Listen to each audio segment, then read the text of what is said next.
today's team meeting. I hope you don't mind that I'm recording today's team meeting. This is to allow staff members to watch the recordings if they are unable to join today. Do I have your permission to record? Yes. Perfect. Thanks, guys.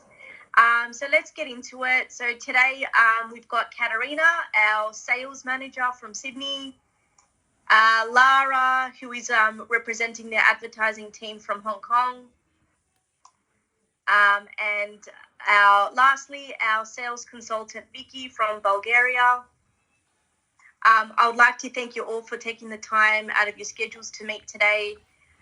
So for today's meeting, we'll be discussing the communication plan that I'll be sharing on my screen very shortly, just to discuss roles and to ensure that everyone understands what they need to do and that they're not confused, and I will address any concerns that you have along the way. Does that sound good for everyone? Yeah. Yeah, Perfect. very good. Yep, awesome. So let's get started. Just sharing the table, the communication plan on the screen. Can everyone see that? Yep. Yep, awesome.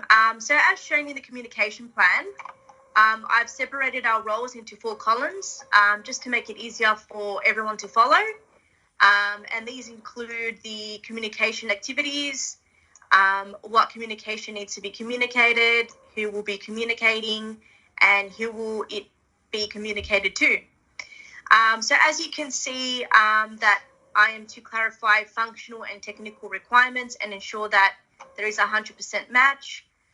To ensure that this 100% match is achieved, I will negotiate deadlines, as well as product requirements, budgets, and updates with the developers and the clients.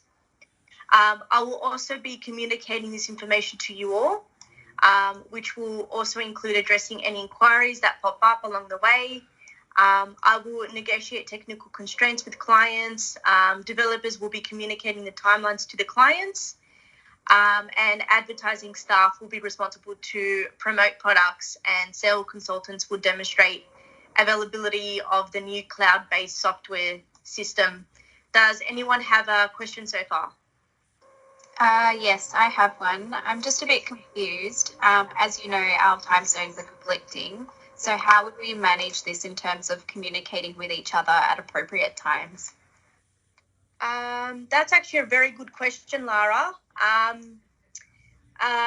So you're right. We definitely do work from different ends of the globe, and I have also thought about this too.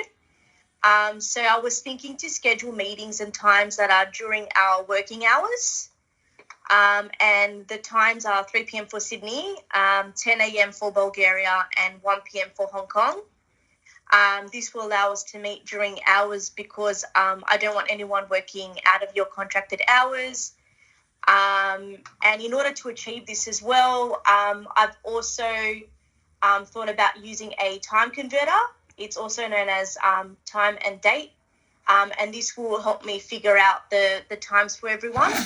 So does this time suit you all? Yep, Yeah. I'm happy with that. Yes, I'm happy with that. Thank you. Yep. Awesome. Because if it doesn't, we can also schedule other meetings through Google Calendar. It's another software that we can use as well. It organizes online meetings, and it automatically finds the date and times that are suited for everyone in everyone's time zone. So that's also another option that we can consider if we have any issues. Is everyone happy with that? Yep. Awesome. So next, Vicky, you will have to communicate with the clients to understand what the expectations are with the product. You need to understanding the features of the product and communicating that to clients and the team. Do you have any issues with that? No, I'm fine with that.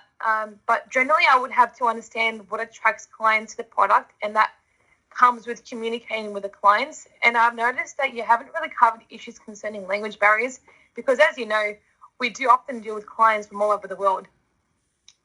That's actually a brilliant question, Vicky. Thank you for raising that. So our representatives, which includes the developers, the manufacturers, sales team, all speak and understand English. who will then develop the brochures and softwares in multiple different languages. So would that answer your question? Yeah, it does. Yeah. All right, perfect. Does anyone else have a question? Yes. So how would we manage time schedules and deadlines? That's actually a great question, Katarina. Thank you for raising that. So I will develop a timetable that will contain timelines of demanding deadlines. And I was also thinking to organize weekly meetings to ensure that all the tasks are being covered. How does Wednesday sound for everyone? Yep. Yeah, sounds good. That works for me. Thank you. Yep, awesome, great. Also, before I let you go and before I conclude this meeting, I'd like your feedback on managing the inboxes. It has been brought to my attention that many clients are not receiving their emails. Lara did suggest that we should survey them and ask them if they've received the emails. However, I find this quite challenging to monitor with every email we send. Lara also suggested to expand our social media and encourage clients to respond. So perhaps we could use our social media as a form of announcements. If it continues to be an issue, we could transfer our communication methods to Teams. Does this sound good to everyone? Yeah, that sounds good. good. Yeah. Yep, and I'd just like to personally thank Lara for suggesting that idea. I think that it's a great idea that we can take on board to resolve this communication issue. So that is all for today. We will continue to run weekly meetings to keep each other updated and to monitor time frame and schedules. So I will see you all next week, Wednesday. Okay. Thank you then. See you then. See you. Bye. Okay, cool. See you then. Bye, everyone. Bye. Bye.